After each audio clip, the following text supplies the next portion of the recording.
Assalamualaikum warahmatullahi wabarakatuh. Berjumpa lagi dengan saya, Ibu Ika Rahmayati, di channel edukasi membahas mata pelajaran IPA Sekolah Menengah Pertama. Pada video kali ini kita akan membahas materi kelas 7 semester 2, yaitu tentang tata surya bagian pertama. Pernahkah kalian melihat langit pada malam hari? Tentunya kalian akan melihat kerlip-kerlip bintang yang ada di langit. Nah, tahukah kalian berapa jumlah bintang yang ada di angkasa? Jumlah bintang yang ada di angkasa sangat banyak sekali ya. Jika kalian ingin menghitungnya, bisa diibaratkan menghitung gula di dalam toples. Nah, ambil satu genggam gula, lalu kalian taburkan di atas kertas putih secara merata, lalu kalian hitung jumlah berapa butir gula tersebut. Nah, tentunya kita tidak akan sanggup ya menghitung berapa butir jumlah gula tersebut. Nah, begitulah ibaratnya jumlah bintang-bintang yang ada di angkasa, tidak terhitung jumlahnya. Bintang-bintang yang jaraknya berdekatan cenderung membentuk suatu kelompok gugus bintang yang disebut dengan galaksi.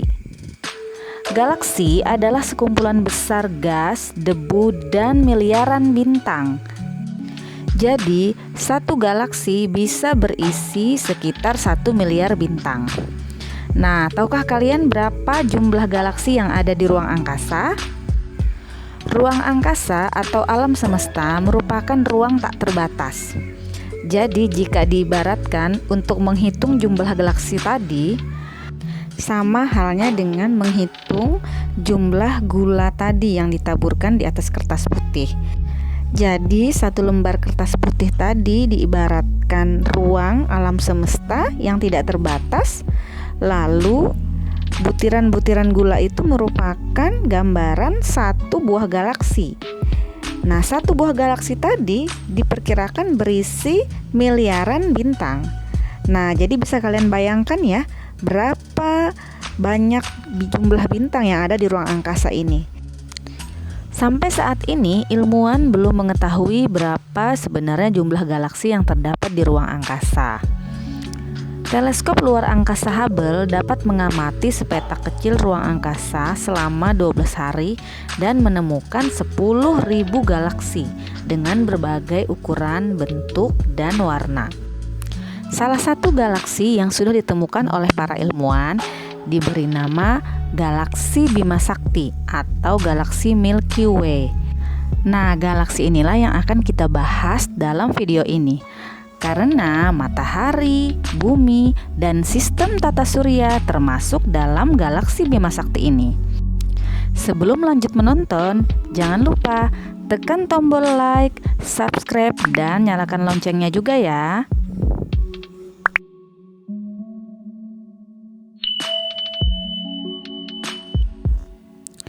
Tujuan pembelajaran kita pada video kali ini adalah yang pertama, mendeskripsikan matahari sebagai bintang dan sebagai pusat tata surya.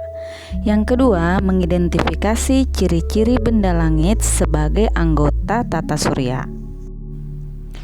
Tahukah kalian di mana matahari berada? Matahari berada dalam galaksi Bima Sakti. Matahari merupakan salah satu dari miliaran bintang yang terdapat pada galaksi Bima Sakti. Matahari terletak di pinggir galaksi Bima Sakti, sekitar 2/3 dari pusat galaksi Bima Sakti. Nah, di sekitar matahari tersebut terdapat benda-benda langit yang mengelilingi matahari, seperti planet, satelit, meteor, komet, dan asteroid. Nah, susunan dari benda-benda langit tadi yang mengelilingi satu bintang atau yang kita sebut dengan matahari disebut dengan sistem tata surya. Tata surya adalah susunan benda-benda langit yang mengelilingi matahari. Benda-benda langit yang terdapat di dalam tata surya disebut dengan anggota tata surya. Nah, apa saja anggota tata surya tersebut? Yang pertama adalah matahari. Yang kedua adalah planet. Yang ketiga satelit, 4 asteroid, 5 meteor, dan 6 komet.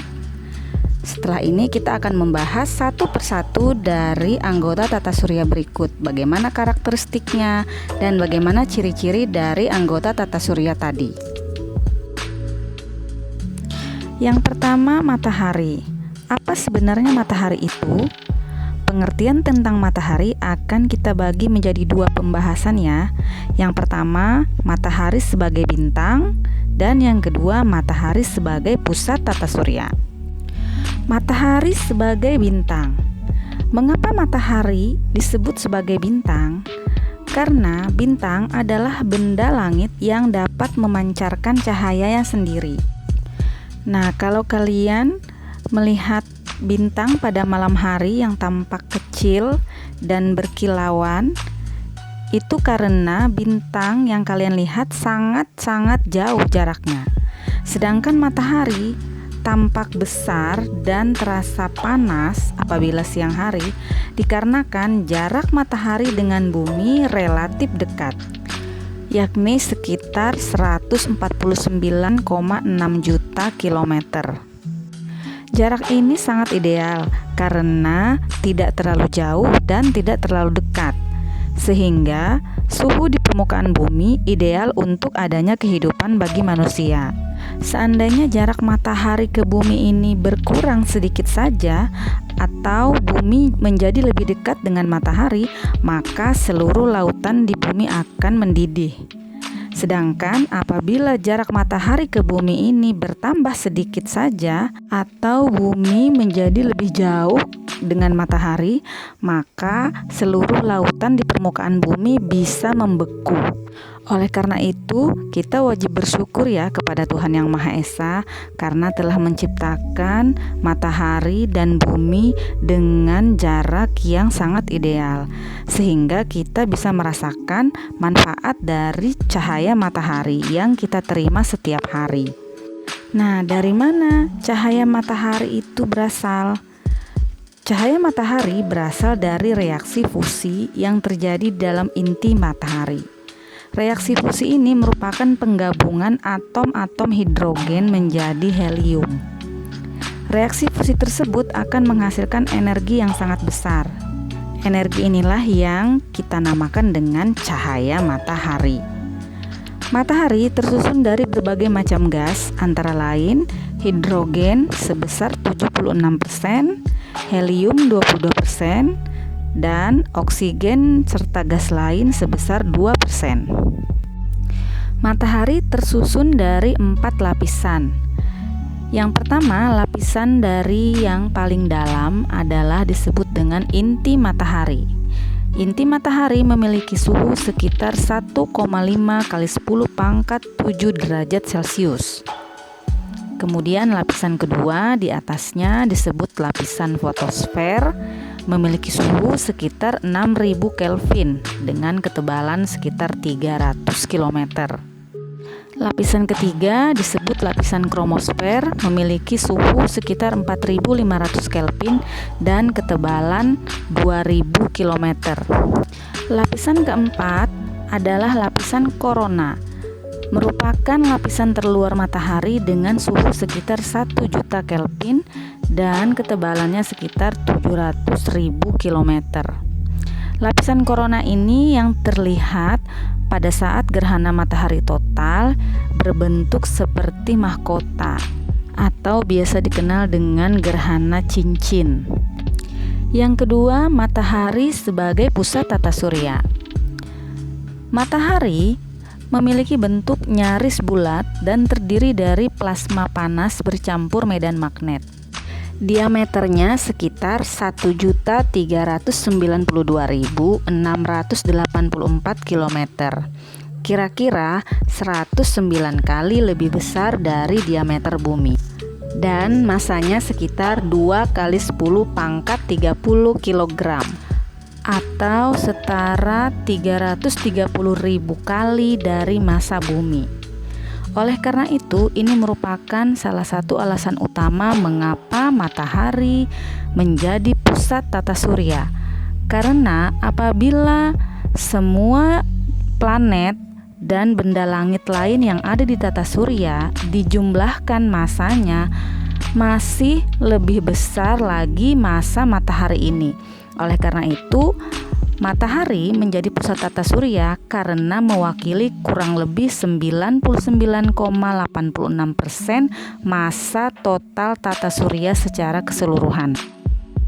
Nah, walaupun matahari ini massanya dan diameternya sangat besar dibandingkan dengan anggota tata surya yang lain, namun ternyata masih lebih banyak lagi bintang-bintang yang lebih besar daripada matahari dan lebih panas.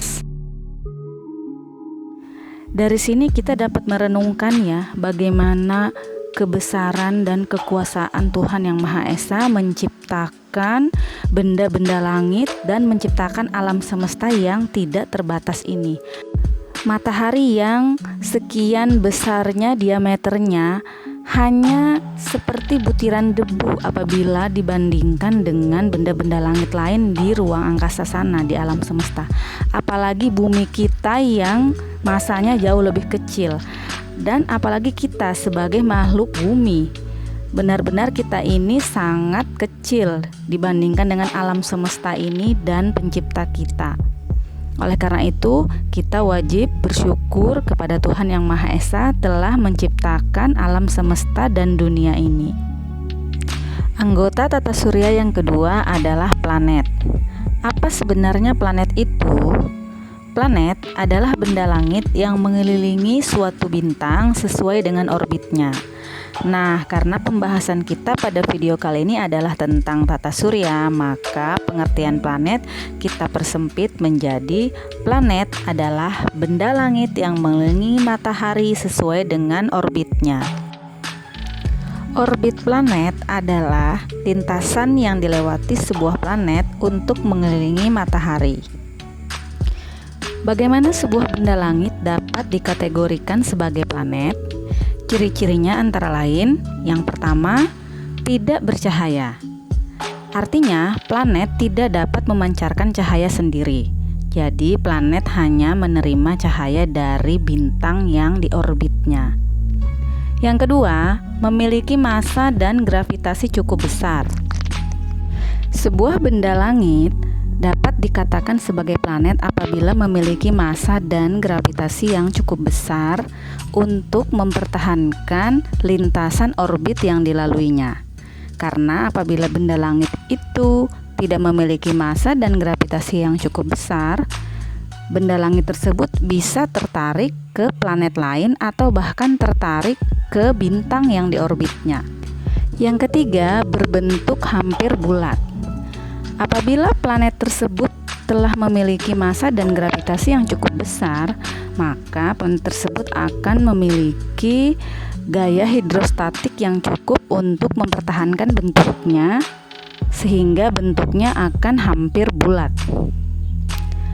Yang keempat, memiliki orbit terhadap bintang. Nah, ciri yang keempat ini sudah jelas ya, harus dimiliki oleh benda langit yang disebut sebagai planet. Orbit planet ini tetap ya, tidak dapat berubah.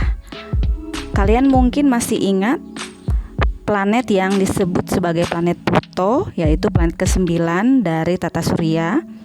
Nah, planet ini sejak tanggal 24 Agustus 2006 tidak lagi disebut sebagai planet dikarenakan tidak memenuhi syarat yang keempat ini, yaitu orbit planetnya telah berubah, tidak lagi mengorbit terhadap matahari, sehingga Pluto tidak lagi disebut sebagai planet. Saat ini terdapat 8 buah planet yang menghuni tata surya kita, sesuai urutan dari planet yang terdekat dengan matahari. Yang pertama adalah planet Merkurius, yang kedua Venus, 3 Bumi, 4 Mars, 5 Jupiter, 6 Saturnus, 7 Uranus, dan 8 Neptunus.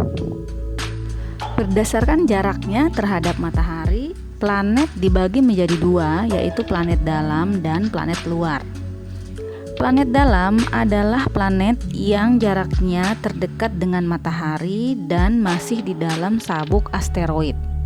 Sedangkan planet luar adalah planet yang jaraknya terjauh dari matahari yang letaknya di luar sabuk asteroid.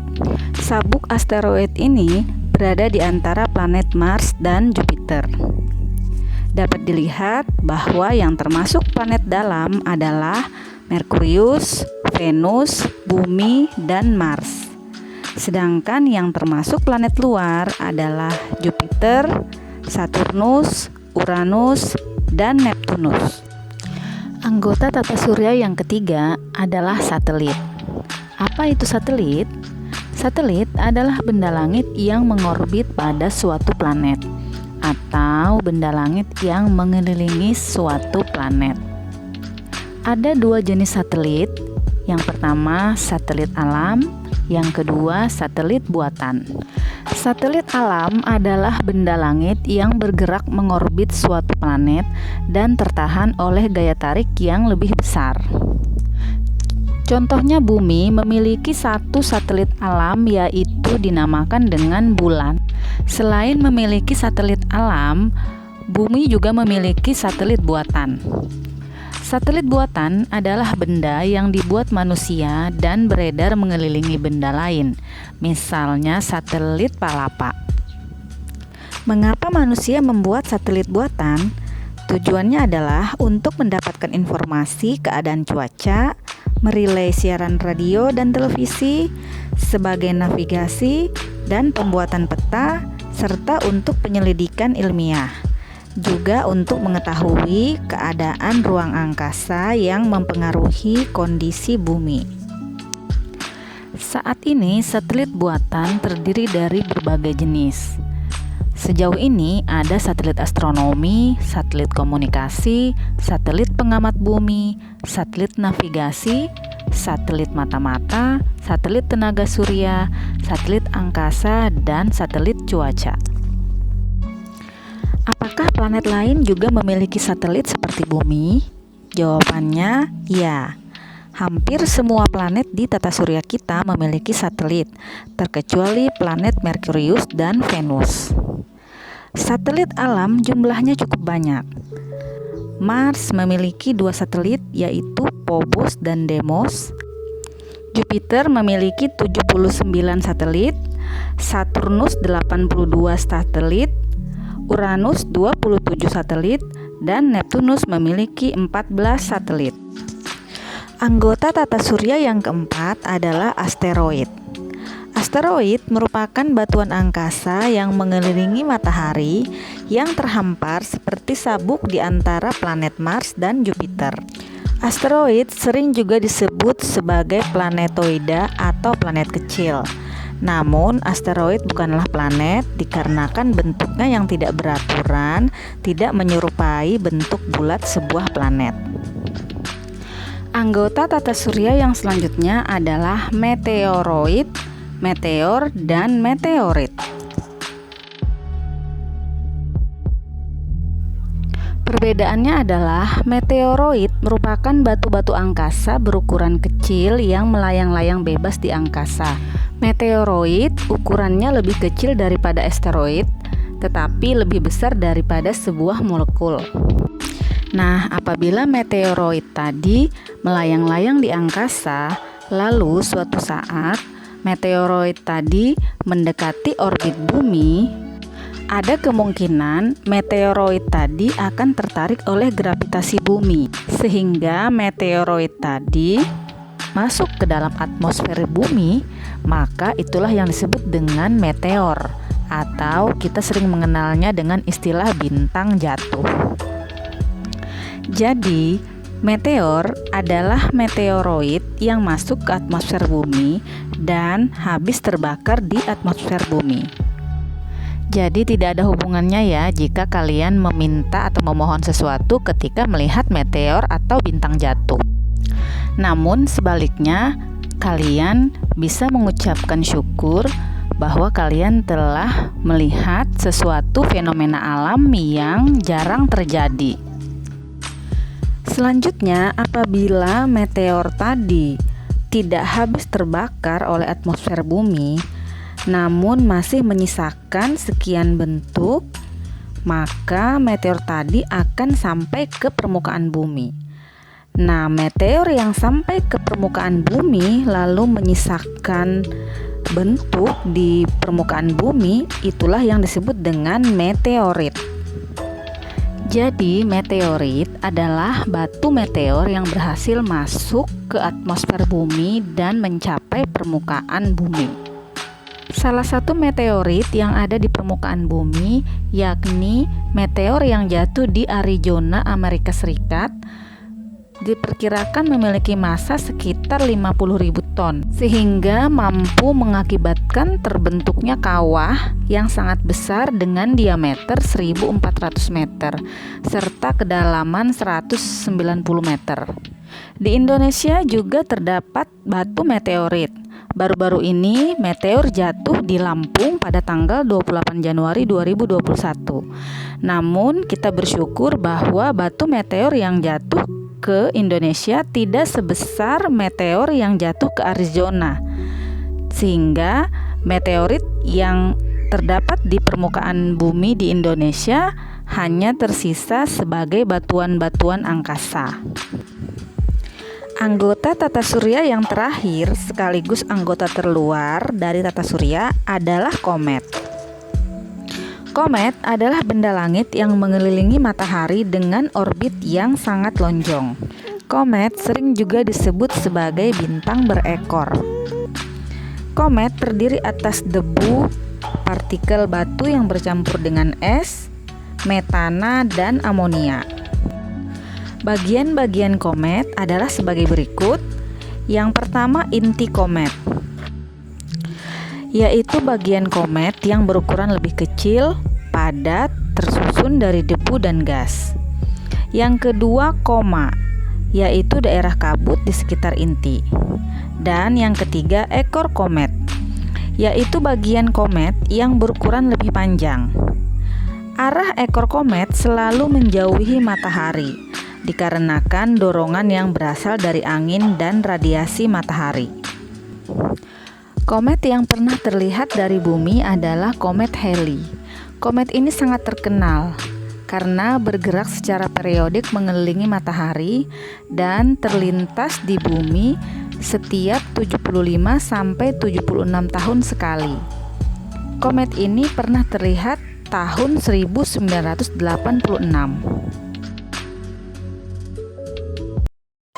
Baiklah, sampai di sini dulu pembahasan kita tentang tata surya bagian pertama.